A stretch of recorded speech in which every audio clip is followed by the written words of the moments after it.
Welcome students and my dear parents. JW 2025 session 2 examination April attempt అవుతున్న ప్రతి ఒక్క student and students సంబంధించిన parents మీరు క్లారిటీగా తెలుసుకోవాల్సిన విషయం ఏంటి అంటే చాలామంది చేస్తున్నది కామన్గా ప్రాక్టీస్ చేయాల్సింది హై వెయిటేజ్ చాప్టర్స్ చేయాలి. ఫస్ట్ వన్ మీకు ఇప్పుడు ఈ వీడియోలో చెప్పబోయేది 2025 సంబంధించి వెయిటేజ్ అయితే చేంజ్ అయింది. మీరు జనవరి అటెంప్ట్ చేసిన ప్రతి షిఫ్ట్ బేస్ చేసుకొని చాప్టర్ వైజ్గా వెయిటేజ్ మీకు ఈ వీడియోలో ప్రొవైడ్ చేస్తాను. Second one very important, NTA మిమ్మల్ని చీటింగ్ చేస్తుంది.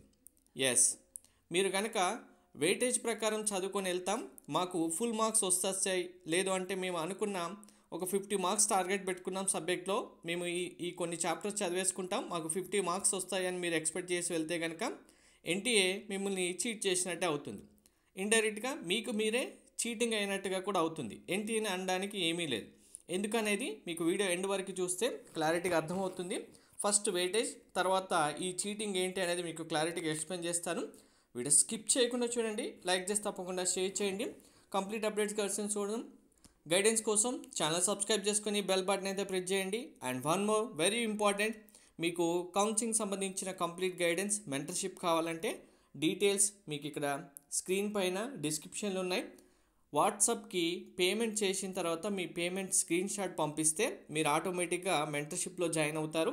మెంటర్షిప్లో జాయిన్ అవుతే కౌన్సిలింగ్ కంప్లీట్ అయిపోయి కాలేజీలో జాయిన్ అయ్యేంత వరకు మీకు కంప్లీట్ గైడెన్స్ ప్రొవైడ్ చేయడం జరుగుతుంది ఫస్ట్ డే అడ్మిషన్ వరకు. సో ఫస్ట్ థింగ్, వెయిటేజ్ ఒక్కసారి మీకు డిస్ప్లే అయితే కనిపిస్తుంది కదా, మీకు ఫస్ట్ చూపిస్తుంది మ్యాథమెటిక్స్. ఒక్కసారి మ్యాథ్స్ వెయిటేజ్ అనేది నోట్ చేసుకోండి. మనకు 10 షిఫ్ట్లలో ఎగ్జామ్స్ కండక్ట్ చేశారు కదా, సెషన్ 1 ఎగ్జామినేషన్. సో 10 షిఫ్ట్స్ సంబంధించిన వెయిటేజ్ ఇది. ప్రతి షిఫ్ట్లో ఏ చాప్టర్ నుంచి ఎన్ని క్వశ్చన్స్ వచ్చాయనేది మీకు ఇక్కడ క్లారిటీగా మెన్షన్ చేయడం జరిగింది. ఇది మ్యాథమెటిక్స్. నెక్స్ట్ ఫిజిక్స్ కూడా నోట్ చేసుకోండి ప్రతి ఒక్కరు. ఫిజిక్స్లో అన్ని చాప్టర్స్ నుంచి వెయిటేజ్ ఎలా ఉందనేది జస్ట్ ఒక స్క్రీన్ షాట్ తీసుకుంటే మీకు తెలిసిపోతుంది. ఒక్కసారి నోట్ చేసుకోండి చాప్టర్ వైజ్గా ఏ షిఫ్ట్లో ఎన్ని క్వశ్చన్స్ వచ్చాయి, highest number of questions A chapter నుంచి వచ్చిందనేది చూసుకోండి. సో ఆన్ అండ్ యావరేజ్గా 2 and 3 క్వశ్చన్స్ ఉన్నాయంటే మీకు కన్ఫర్మ్గా 8 to 12 మార్క్స్ ఆ చాప్టర్ నుంచి ఎక్స్పెక్ట్ చేయొచ్చు. ఇంకా 8 to 12 ఒక ఫిజిక్స్ చాప్టర్లో వచ్చిందంటే అదే హైయెస్ట్ వెయిటేజ్ చాప్టర్స్ అని ఫిక్స్ అయిపోవచ్చు మీరు. కానీ ఎన్టీఏ చేసే సీటింగ్లో మీకు మీరు చీటింగ్ చేసుకోవద్దంటే ఏంటి అనేది ఎండ్ వరకు చూడండి, అర్థమవుతుంది. Next one chemistry. ప్రతి ఒక్కరూ ఫిజికల్, ఆర్గానిక్, ఇన్ఆర్గానిక్ అని డివైడ్ చేయకుండా కెమిస్ట్రీని ఓన్లీ 1 సబ్జెక్ట్గానే ట్రీట్ చేయండి. వెయిటేజ్ ఒక్కసారి నోట్ చేసుకుంటే మీకు ఇంకా క్లారిటీగా వెయిటేజ్లో చీటింగ్ ఏంటి అనేది మీకు చెప్తాను. సో అసలు చీటింగ్ ఏంటి, మీరు ఎలా చీట్ అవ్వబోతున్నారు ఏంటి అంటే ఇది యాక్చువల్గా చీటింగ్ అని చెప్పడానికి కూడా లేదు. మీరు అనవసరంగా హై వెయిటేజ్ చాప్టర్స్ ప్రిపేర్ అవుతున్నాం, మాకు మార్క్స్ ఎక్కువ వచ్చేస్తాయి అనుకునే ఒక అజంప్షన్లో ఎగ్జామ్కి వెళ్తున్నారు. NTA papers unpredictable. ఎన్టీఏ చేసే ఏదైనా అన్ప్రిడిక్టబుల్గానే ఉంటుంది. ఎందుకంటే 1 సెకండ్ ఎవ్రీవన్, ఇక్కడ 3 డైమెన్షనల్ జామెట్రీ చాప్టర్ ఉంది కదా, మనకు వెయిటేజ్ నెంబర్ ఆఫ్ క్వశ్చన్స్ ఎన్ని వచ్చాయి చూడండి, 1 నుంచి 3 వరకు వచ్చాయి. ఒక షిఫ్ట్లో 1 క్వశ్చన్ వస్తే ఇంకొక షిఫ్ట్లో 3 క్వశ్చన్స్ కూడా వచ్చాయి. మీరు 3 డైమెన్షనల్ జామెట్రీ పర్ఫెక్ట్గా నేర్చుకొని వెళ్ళారు, కానీ మీకు ఆ షిఫ్ట్లో ఒకటే క్వశ్చన్ వచ్చింది అనుకోండి, మిగిలిన స్టూడెంట్స్కి 3 క్వశ్చన్స్ వస్తే వెయిటేజ్ జంబుల్ అయినట్టే కదా. అప్పుడు ఎవరికి లాస్ అనేది మీకు అర్థమై ఉండాలి.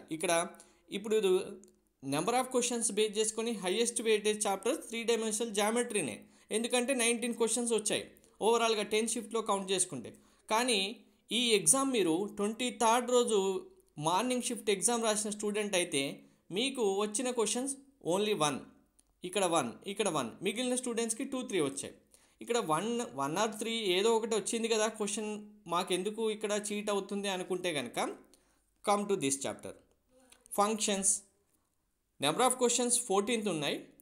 కొన్ని షిఫ్ట్లలో 3 క్వశ్చన్స్ కూడా వచ్చాయి చూడండి. మరి ఇక్కడ 3 క్వశ్చన్స్ వచ్చాయి, 1 క్వశ్చన్ 2 క్వశ్చన్ చూస్తే ఇక్కడేమున్నాయి 0. మరి ఇది హైయెస్ట్ వెయిటేజ్లో ఎంత నెంబర్లో ఉంది, నెంబర్ 3 వెయిటేజ్ ప్రకారంగా చూసుకుంటే హైయెస్ట్ వెయిటేజ్లో 3rd chapter. But you don't have any question in your shift from this chapter. 22nd S1, 29th S1. ఈ షిఫ్ట్ ఎగ్జామ్ రాసిన స్టూడెంట్స్ ఇంకా మీరు ఎంత పర్ఫెక్ట్గా ఈ చాప్టర్ ప్రాక్టీస్ చేసేందిలా అసలు క్వశ్చన్సే పడినప్పుడు మీకు వచ్చే యూజ్ ఏముంటుంది? చాప్టర్ ప్రిపేర్ అయిపోయారు, ఎగ్జామ్కి వెళ్ళారు, మీరు క్వశ్చన్ ఎక్స్పెక్ట్ చేశారు, రాలేదు.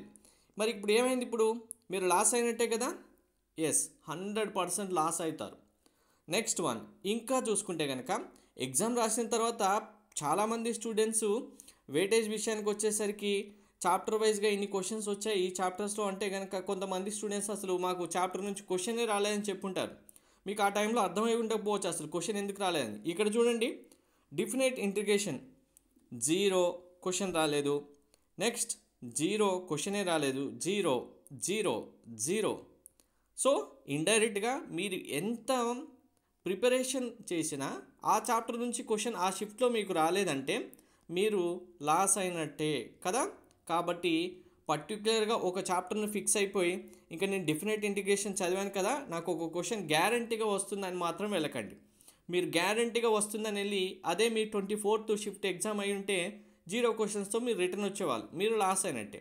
ఓన్లీ మరి ఇక్కడ మ్యాథ్స్ మనకు టఫెస్ట్ లెంతీ క్వశ్చన్స్ ఉంటాయి, ఎక్కువ చాప్టర్స్ ఉన్నాయి కాబట్టి మ్యాథ్స్ ఇలా ఏమో చేశారనుకుందాం. కానీ coming to physics, so have a look at this thermodynamics question చూడండి. షిఫ్ట్లలో 1 2 1 2 1 2 1 2. Okay, come to hear 28th and 22nd 0 question.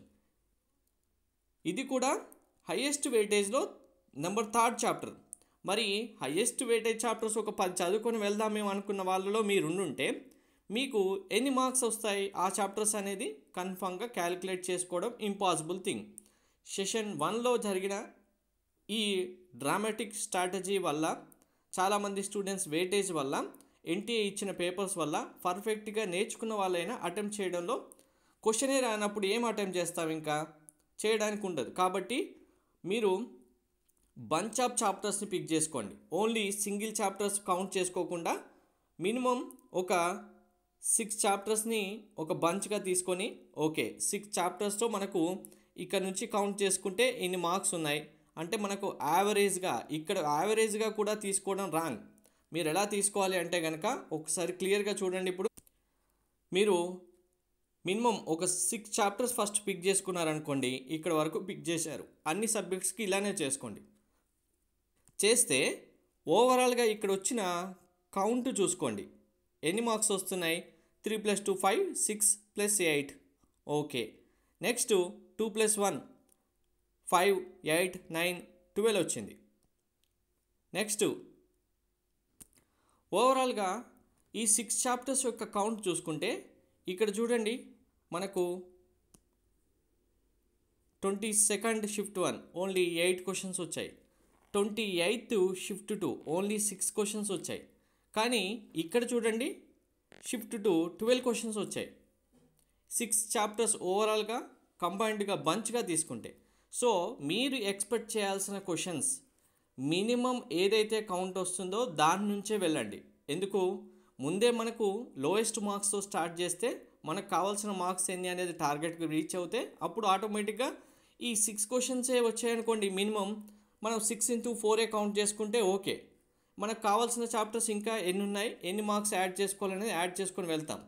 In case అదే 12 వచ్చాయనుకోండి, ఓవరాల్ కౌంట్ చూసుకుంటే ఇంకా హ్యాపీనే కదా. మీరు ఎక్స్పెక్ట్ చేసిన మార్క్స్ కంటే ఎక్కువ వచ్చినప్పుడు దానికి డబుల్ హ్యాపీ అవ్వచ్చు. కానీ డిసప్పాయింట్ అవ్వకుండా ర్యాంక్ రాకుండా చేసుకోవద్దు అంటే కనుక ప్రతి ఒక్కరూ మీకు ఇచ్చిన ఇప్పుడు ఈ వెయిటేజ్ అనేది ఎంత బెనిఫిట్ చేస్తుందనేది మీకు ఇప్పటికైనా అర్థమై ఉంటుంది. దీని వెనకాల చాలా వర్క్ చేయాల్సి ఉంటుంది. అంత ఈజీగా ప్రతి చాప్టర్లో వచ్చిన క్వశ్చన్స్ ఎన్ని సార్ట్అవుట్ చేసి ఇవ్వడం మీకు చూడడానికి చాలా సింపుల్గా ఒక ఫైల్ కనిపిస్తుంది, కానీ బ్యాక్గ్రౌండ్లో చాలా ఉంటుంది దీనికి చేయాల్సింది. సో వీడియో లైక్ చేసి తప్పకుండా షేర్ చేయండి. ఇప్పటికైనా ఎవరెవరికి ఎంతవరకు అర్థమైంది అనేది కామెంట్లో మెన్షన్ చేయండి. Thank you.